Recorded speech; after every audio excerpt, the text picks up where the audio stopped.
Hello students, welcome to my SM Student channel.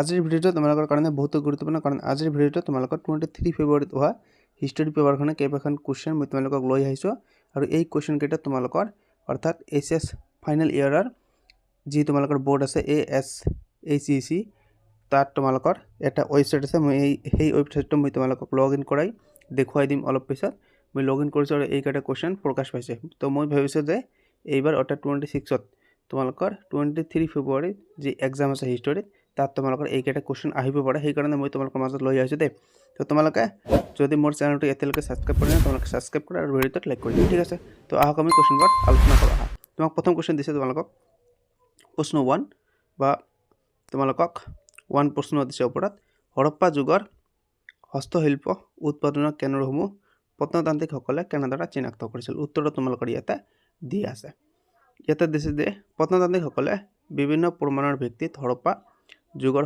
হস্তশিল্প কেন্দ্ৰসমূহ চিনাক্ত কৰিছিল কোনো ঠাইত বহুত পৰিমাণে এক ধৰণৰ কাঁচামাল আধা তৈয়াৰী সামগ্ৰী আৰু আৱৰ্জনা পোৱা গৈছিল যেনে মণি তৈয়াৰৰ বাবে পাথৰৰ টুকুৰা শংখৰ খোল ধাতু গলোৱাৰ ভাড়া চুলা আদি সেইবোৰ সূচায় যে সেই ঠাইত বিশেষ ধৰণৰ শিল্প উৎপাদন হৈছিল লোথাল আৰু চানহু দাৰৰ দৰে ঠাইত মণি তৈয়াৰ কেন্দ্ৰ পোৱা গৈছিল এই ধৰণৰ প্ৰমাণৰ জৰিয়তে শিল্প উৎপাদনৰ কেন্দ্ৰ চিনাক্ত কৰা হৈছিল ঠিক আছে তো এইবোৰ তোমালোকৰ প্ৰমাণ তোমালোকে এই কোৱেশ্চনটো দেখিবা তোমালোকক কোৱেশ্চনটো আমি আকৌ দেখুৱাই দিছো কাৰণ এই কোৱেশ্চনবোৰ তোমালোকৰ এইবাৰ আহিব পাৰে আৰু মানে আহিবই তো তোমালোকে মই তোমালোকক অনুৰোধ কৰিছো তোমালোকে চেনেলটো সাবস্ক্ৰাইব কৰা আৰু ভিডিঅ'টো লাইক কৰি দিবা কিয়নো তোমালোকৰ এইখন চেনেলত মই তোমালোকক এডুকেশ্যনেল আপডেট ভিডিঅ' দি থাকিম তোমালোকৰ অকল ক্লাস 12 ৰ কাৰণে নহয় তোমালোকে যদি ডিগ্ৰী যোৱা মই ডিগ্ৰীৰ কাৰণে তোমালোকৰ হিষ্টৰী তোমালোকক সলিউশন কৰি দিম পলিটিক্যাল সায়েন্স কোৱেশ্চন সলিউশন কৰি দিম এডুকেশ্যন লজিক এণ্ড ফিলসফি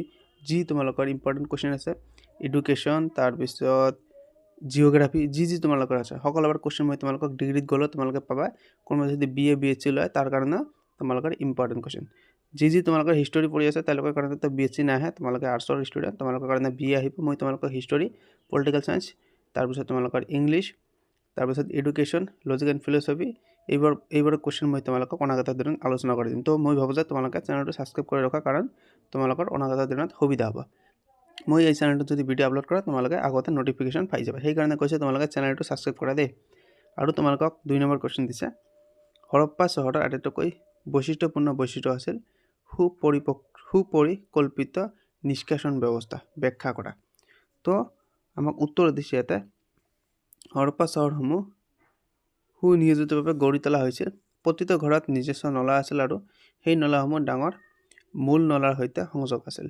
নলাৰ ইটাৰে সজোৱা আৰু ঢাকি থোৱা হৈছিল নিয়মীয়াকৈ পৰিষ্কাৰ কৰা সুবিধা আছিল পানী নিষ্কাশন এই উন্নত ব্যৱস্থা দেখুৱায় যে হৰপ্পা সভ্যতাৰ নগৰ পৰিকল্পনা অত্যন্ত উন্নত আছিল এইটো হৰপ্পা সভ্যতাৰ এক উল্লেখনীয় বৈশিষ্ট্য তোমালোকে কোৱেশ্চনটো পঢ়া উত্তৰটো তোমালোকে নিজে কৰি লবা বা যদি তোমালোকে পোৱা নাই এইখিনি পঢ়িবা মই ভাবো যে তোমালোকৰ মাৰ্ক চাই তোমালোকে উত্তৰ লিখিবা কম থাকিলে কম লিখিবা আৰু বেছি থাকিলে বেছি লিখিবা ঠিক আছে তো তোমালোকে ভিডিঅ'টো লাইক কৰি দিবা দেই অনুগ্ৰহ কৰি কৈছো তাৰ পিছত তোমালোকক 3 নম্বৰ কোৱেশ্চন দিছে জৈন ধৰ্মৰ মতে জন্ম পুনৰ্জন্ম কৰ্মৰ দ্বাৰা নিৰ্ধাৰিত হয় ব্যাখ্যা কৰা মোস্ট ইম্পৰ্টেন্ট তোমালোকৰ কোৱেশ্চন এই কোৱেশ্চনটো তোমালোকৰ এবাৰ আহিব পাৰে তোমালোকৰ উত্তৰ দিছে জৈন ধৰ্ম অনুসাৰে মানুহে কৰা প্ৰতিটো কৰ্মৰ ফল থাকে এই কৰ্মই আত্মাক জন্ম মৃত্যুৰ চক্ৰত বান্ধি ৰাখে ভাল কৰ্ম কৰিলে উত্তম অৱস্থাত জন্ম হয় আৰু বেয়া কৰ্ম কৰিলে কষ্টকৰ জীৱন লাভ হয় জৈন ধৰ্ম অহিংসা সত্য আৰু সংযম পালন কৰিবলৈ উপদেশ দিয়ে কৰ্মৰ বন্ধন শেষ হলে আত্মাই মুক্তি লাভ কৰে তোমালোকে উত্তৰখিনি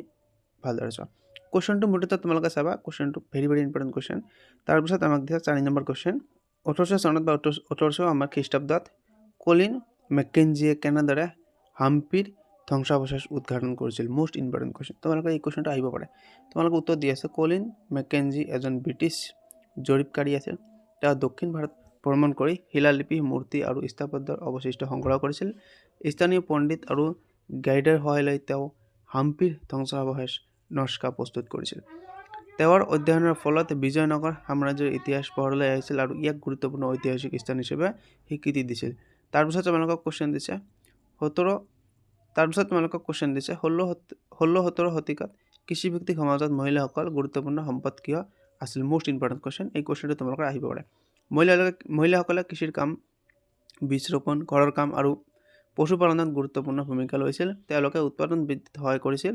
তদুপৰি সন্তান জন্ম আৰু লালন পালনৰ জৰিয়তে পৰিয়ালৰ শ্ৰম শক্তি বৃদ্ধি কৰিছিল। সেয়েহে কৃষিভিত্তিক সমাজত তেওঁলোকক অতি গুৰুত্বপূৰ্ণ সদস্য বুলি গণ্য কৰা হয়। সেইকাৰণে কৈছে তোমালোকে কুৱেশ্যনটো পঢ়িবা, কুৱেশ্যনটো এইটো আহিব পাৰে। ঠিক আছে, কুৱেশ্যন নম্বৰ আমাক দিছে কুৱেশ্যন নম্বৰ 6। সান্তালসকলে কেনেদৰে ৰাজমহল পাহাৰত বসতি স্থাপন কৰিছিল? মোষ্ট ইম্পৰ্টেণ্ট কুৱেশ্যন আহিব পাৰে এইটো। উত্তৰ দিছে 19বিংশ শতিকাৰ আৰম্ভণিতে ইংৰাজ শাসকে সান্তালসকলক জংঘল পৰিষ্কাৰ কৰি খেতি কৰিবলৈ উৎসাহিত কৰিছিল। তেওঁলোকে নতুন গাঁও স্থাপন কৰি কৃষি আৰম্ভ কৰিছিল। আৰম্ভণিতে তেওঁলোকক সুবিধা দিয়া হৈছিল, কিন্তু পিছলৈ মহাজন জমিদাৰ আৰু ইংৰাজ কোৰ ব্যৱস্থাৰ অত্যাচাৰত তেওঁলোক অসন্তুষ্ট হৈছিল আৰু ইয়াৰ ফলত 1855 চনত সান্তাল বিদ্ৰোহ সংঘটিত হৈছিল। কুৱেশ্যন নম্বৰ 7 দিছে আমাক 1857 চনৰ বিদ্ৰোহত গুজবৰ ভূমিকা ব্যাখ্যা কৰা। মোষ্ট ইম্পৰ্টেণ্ট কুৱেশ্যন, কুৱেশ্যনটো তোমালোকৰ আহিব পাৰে। কুৱেশ্যনটো পঢ়া। তোমালোকৰ গুজব আছিল যে এনফিল্ড ৰাইফলৰ কাৰ্তুজত গৰু আৰু গাহৰিৰ চৰ্বি ব্যৱহাৰ কৰা হৈছিল। ইয়াত হিন্দু আৰু মুছলমান সৈনিকৰ ধৰ্মীয় অনুভূতি আঘাত পাইছিল। এই গুজুৱে অসন্তুষ্টি বৃদ্ধি কৰিছিল। জনসাধাৰণে ইংৰাজৰ বিৰুদ্ধে ক্ষোভ প্ৰকাশ কৰিছিল। এই গুজুৱে বিদ্ৰোহ তীব্ৰ কৰি তুলিছিল। ঠিক আছে, এইটোৱে তোমালোকৰ গুজ। তাৰপিছত তোমালোকক কুৱেশ্যন নম্বৰ 8 দিছে ইংৰাজসকল অৱধ দখল কৰিবলৈ কিয় আগ্ৰহী আছিল? ঠিক আছে, অৱধ এটা বিশিষ্ট ঠাই হয়। তো ইয়াতে তোমালোকক উত্তৰ দিছে অৱধ উৰ্বৰ আৰু ধান গম উৎপাদনৰ সমৃদ্ধ অঞ্চল আছিল। ইংৰাজী ইয়াক আৰ্থিকভাৱে লাভজনক বুলি গণ্য কৰিছিল। সেয়েহে নবাবক অধ্যক্ষ শাসনৰ অভিযোগ দি 1556 চনত অৱধ সংযুক্ত কৰিছিল। ইয়াৰ ফলত সৈনিক আৰু জনসাধাৰণ অসন্তুষ্ট হৈছিল আৰু 1857 চনৰ বিদ্ৰোহত অংশ লৈছিল। কুৱেশ্যন নম্বৰ আমাক 9 দিছে প্ৰাচীন ভাৰতৰ ৰাজত্ব কেৱল ক্ষত্ৰিয়ৰ মাজতে সীমাবদ্ধ নাছিল, ব্যাখ্যা কৰা। তো ইয়াৰ উত্তৰ দি আছে,